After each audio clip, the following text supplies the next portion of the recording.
बुलंद नजर आ रहे हैं और जिस प्रकार से हम बात कर रहे हैं कि प्रशासन आखिर मौन क्यों है, क्यों आखिर कार्रवाई करने के नाम पर वो कुछ भी नहीं कर रहे हैं। और इस बारे में अधिक जानकारी के लिए हमारे साथ जुड़ रहे हैं हमारे संवाददाता जबलपुर से शिराज।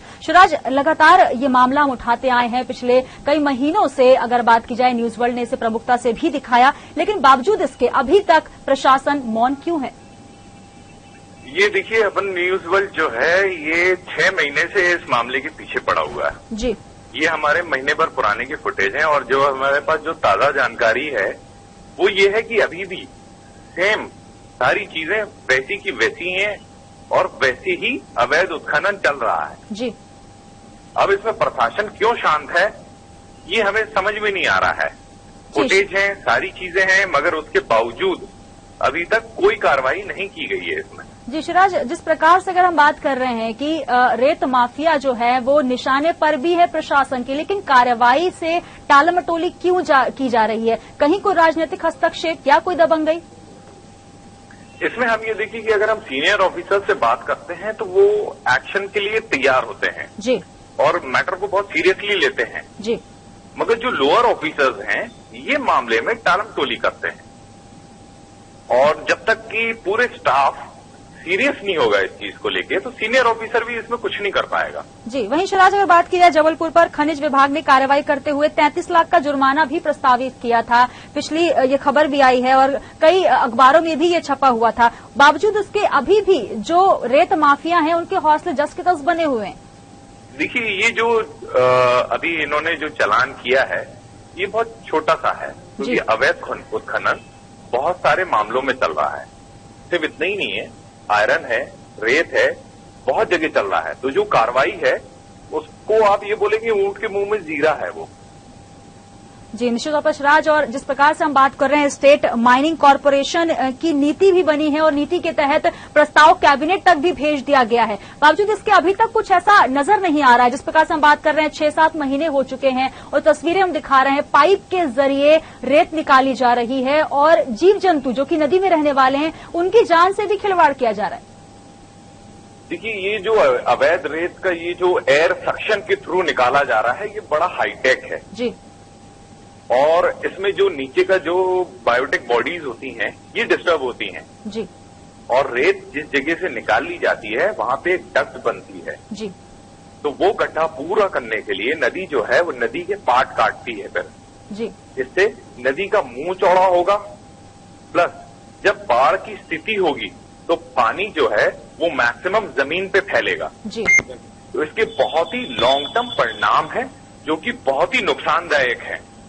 जैसे कि हम आज पानी को लेकर परेशान हैं, पानी बचाने के लिए लगे हुए हैं, वैसे ही अगर हमने इस चीज को नहीं किया तो हमारा जो नदी के ऊपर कंस्ट्रक्शन है, चाहे वो डैम हो, चाहे वो ब्रिजेस हो, चाहे नदी का पास हो, ये सारी चीजें इससे अफेक्ट होंगी।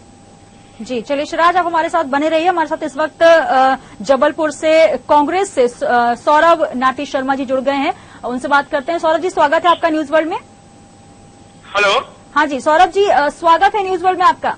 नमस्कार। नमस्कार नमस्कार सर, जिस प्रकार से हम आज बात कर रहे हैं जबलपुर में रेत का अवैध उत्खनन चल रहा है, लगातार चल रहा है और आप इससे अवगत भी होंगे और लगातार, हालांकि न्यूज वर्ल्ड ने इस मामले को काफी प्रमुखता से उठाया और अधिकारियों से बातचीत भी की। क्या कुछ कहेंगे? इस प्रकार से अनदेखी की जा रही है, अवैध उत्खनन लगातार जारी है।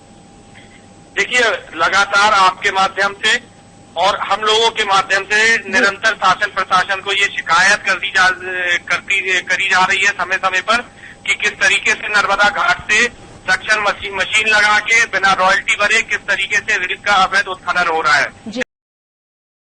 जो यहाँ के इंस्पेक्टर है, माइनिंग अधिकारी है, उनको खबर दी और उनको प्रमाण सहित फोटो, वीडियो, सीडी के साथ उनको खबर दी और उस बात की शिकायत करी कि इस पे आप जांच करें और जितना भी अवैध उत्खनन हो रहा है उसको तत्काल बंद कराएं और जितना हो चुका है उन लोगों पर आप पेनल्टी लगाएं।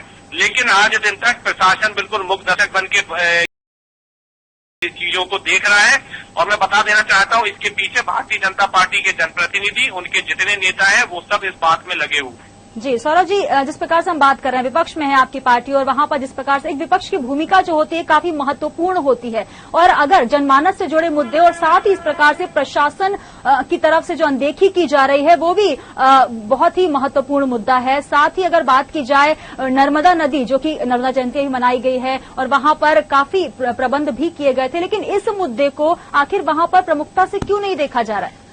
देखिए, अभी में जो समय है चौकीदार ही चोर बन गया है जी। जिन माइनिंग अधिकारियों को, जिन विभाग के लोगों को कार्रवाई करना चाहिए, वे खुद उस भ्रष्टाचार में लिप्त होकर अपनी हिस्सेदारी तय करके अवैध उत्खनन करा रहे हैं। समय समय पर हम लोगों ने धरने प्रदर्शन आंदोलन भी करे हैं और ऐसे साक्ष्य भी दिए हैं जो साफ दिखा रहे हैं कि किस तरीके से मां नर्मदा की रेत को उत्खनन किया जा रहा है अवैध तरीके से। निश्चित तौर पर कांग्रेस पार्टी इसको बड़ी गंभीरता से ले रही है और जितने भी लोग वहां पर अवैध उत्खनन कर रहे हैं, कई लोगों की हम लोगों के पास सीडी भी है।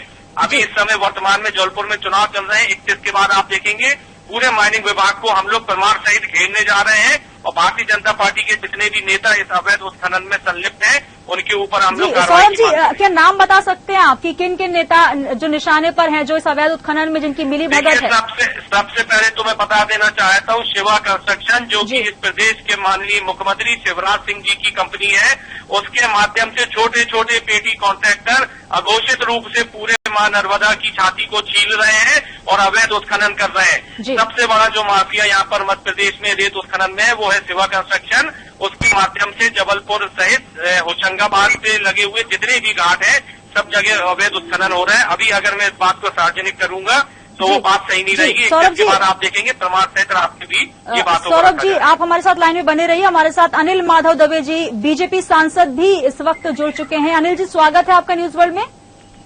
जी नमस्कार। नमस्कार सर। हमारे साथ सौरभ नाटी शर्मा जी भी जुड़े हुए हैं कांग्रेस से लगातार। अनिल माधव जी, इससे पहले भी हम बात कर चुके हैं आपसे, और तरीके से रेत का अवैध उत्खनन हो रहा है, इसको रोकने की जवाबदारी भारतीय जनता पार्टी की होनी चाहिए।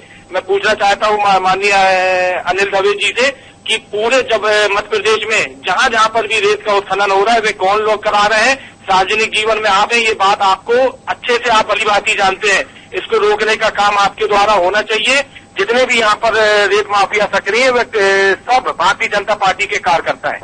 जी अनिल जी, एक इल्जाम हालांकि लगाया जा रहा है, लेकिन जवाब जो है वो भी प्रशासन की तरफ से सत्ताधारी पार्टी को देना होगा। बता देना चाहता हूँ मैडम, जबलपुर जिला का कलेक्ट्रेट कार्यालय में जितने भी मामले बनते हैं वो आप वहाँ के देखिए, वो सब कहीं न कहीं भारतीय जनता पार्टी से लगे हुए जुड़े हुए लोग हैं। सौरभ जी, अब जवाब भी सुन लीजिए। अनिल जी कुछ कहना चाह रहे हैं।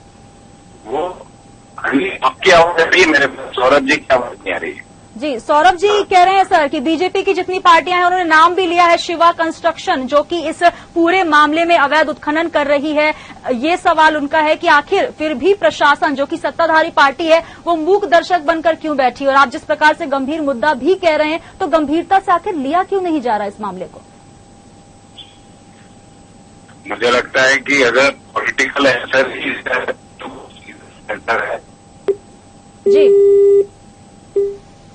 उनसे संपर्क हमारा टूट चुका है। फिलहाल लगातार हम बात करने की कोशिश करेंगे और इस वक्त हमारे साथ उनके पास जवाब नहीं है इस बात का उनके पास जवाब नहीं है। जी, निश्चित तौर पर सौरभ जी, जिस प्रकार से बात की जाती है, जब भी कोई मुद्दा हम उठाते हैं तो उसे राजनीतिकरण दे दिया जाता है, लेकिन जो जनमानस का एक मुद्दा होता है, जो आम जनता से जुड़ा हुआ सवाल होता है, वो वहीं का वहीं रह जाता है। और लगातार जिस प्रकार से हम बात कर रहे हैं कि आपने नाम भी बताया कुछ कंपनीज के, और इस पूरे मामले को लेकर जो माइनिंग कमेटी है वहां पर कैबिनेट की बैठक भी हुई थी और कैबिनेट का प्रस्ताव भी दिया गया। तौर पर उस कंस्ट्रक्शन कंपनी का नाम ले रहा हूँ जी, और मैं मांग करता हूँ इस प्रदेश की सरकार से कि शिवा कंस्ट्रक्शन की पूरी जांच कराई जाए कि पूरे मध्य प्रदेश में किस किस घाटों में उनका उत्खनन चलता है, कहाँ कहाँ वैध चलता है, कहाँ कहाँ अवैध चलता है। माननीय शिवराज सिंह जी को अलग करते हुए भारतीय जनता पार्टी के जितने भी ईमानदार नेता जो बनते हैं, चाहे अनिल दवे जी हो, मैं उनसे मांग करता हूं कि इस बात की जांच करें कि शिवा कंस्ट्रक्शन कितने सालों से मध्य प्रदेश में काम कर रहा है, कितना उत्खनन करा है, कितनी रॉयल्टी बढ़ी है और कितनी रेत बेची है। ये मैं उनसे मांग करता हूं। ये जनहित से जुड़ा मुद्दा है। नर्मदा माँ मध्य प्रदेश की जितनी आबादी है उन सबके आस्था का विषय है, और अगर मां नर्मदा की छाती को ऐसे छोड़ा जाएगा तो ना इस प्रदेश की जनता माफ करेगी और न कांग्रेस पार्टी इनको चैन से जीने देगी। निश्चित तौर पर मां नर्मदा जो है वो आस्था का केंद्र है और जबलपुर जैसी संस्कार धानी में मां नर्मदा की जो एक आस्था है वो निश्चित तौर पर बहुत ही महत्वपूर्ण है। इसमें आपकी कांग्रेस की तरफ से क्या स्ट्रेटेजी होगी सर? बात तो हम कर रहे हैं कांग्रेस से भी, बीजेपी से, लेकिन कांग्रेस क्या कुछ करेगी इस पूरे मामले में? देखिए, मैं आपको बता रहा हूं कि आगे आने वाले समय में पूरे तथ्य और साक्ष्य को लेके हम लोग माननीय उच्च न्यायालय में जाएंगे और पूरे साक्ष्य वहां पर रख के जिस तरीके से अवैध उत्खनन करा गया है और उसमें जितने भी संलिप्त लोग हैं उनके ऊपर माननीय कोर्ट में हम लोग गुहार लगाएंगे कि उनके ऊपर कार्रवाई हो और उनको दंड मिले। क्योंकि वर्तमान में जो प्रदेश की सरकार है, इस सरकार खुद, जैसा कि मैंने बताया कि यहाँ चौकीदार ही चोर बन गया है, तो सरकार के प्रशासन के माइनिंग विभाग के हाथ में अब कुछ नहीं है क्योंकि वे खुद साझेदार हैं इन सबको। चलिए सौरभ जी, इस मुद्दे को हम लगातार उठाते रहेंगे क्योंकि ये मुद्दा है काफी गंभीर है। फिलहाल इस तमाम जानकारी को साझा करने के लिए बहुत शुक्रिया। और हमारे साथ अब जुड़ चुकी हैं मेधा पाटेकर जी, जो कि नर्मदा बचाओ आंदोलन से लगातार जुड़ी हुई हैं। मेधा जी, स्वागत है आपका न्यूज वर्ल्ड में। नमस्कार। नमस्कार मैडम। जिस प्रकार से आज हम बात कर रहे हैं, नर्मदा नदी जो कि एक शुद्ध नदी है और संस्कार धानी जबलपुर में आस्था का केंद्र बनी हुई है, वहां पर लगातार अवैध उत्खनन चल रहा है। और अगर जब भी हम बात करते हैं, कांग्रेस और बीजेपी पार्टियां राजनीतिक मुद्दे को लेकर चली जाती हैं, लेकिन क्या इससे जो हमारा मुद्दा है, जिस प्रकार से हम बात कर रहे हैं अवैध उत्खनन, क्या उसके लिए कोई प्रशासन की तरफ से कदम आखिर क्यों नहीं उठाए जा रहे? देखिए, बहुत ही गड़बड़ है इस मुद्दे पर, क्योंकि पहले तो जो माइंस एंड मिनरल्स एक्ट के तहत मध्य प्रदेश के जो नियम बने थे उसमें उन्होंने रेत और बजरी जैसे माइनर मिनरल्स को तो बाजू में रखा दिया और उनके लिए कोई जरूरत नहीं नियमों की, ये बता दिया था जी। लेकिन 27 फरवरी 2012 को जो सुप्रीम कोर्ट का फैसला आया दीपक कुमार विरुद्ध हरियाणा स्टेट के मामले में, वो बिल्कुल साफ तौर पर ये कहता गया कि कोई सी भी मात्रा में रेत खनन करना हो, कोई भी लघु खनिज, तो जरूरी लगेगी केंद्रीय पर्यावरण मंत्रालय की। और फिर डिटेल्स में यह आया कि अगर 5 हेक्टेयर के ऊपर है तो जरूरी लगेगी केंद्रीय मंत्रालय की, पर नहीं तो उसके नीचे से अगर छोटी खनन है तो केंद्रीय मंत्रालय के राज्य स्तरीय अथॉरिटी की, तो वो भी केंद्र की अथॉरिटी की। तो ये न करते हुए जबकि खनन आगे बढ़ रहा है तो पर्यावरण पर जो असर आते हैं इससे, जैसे भूजल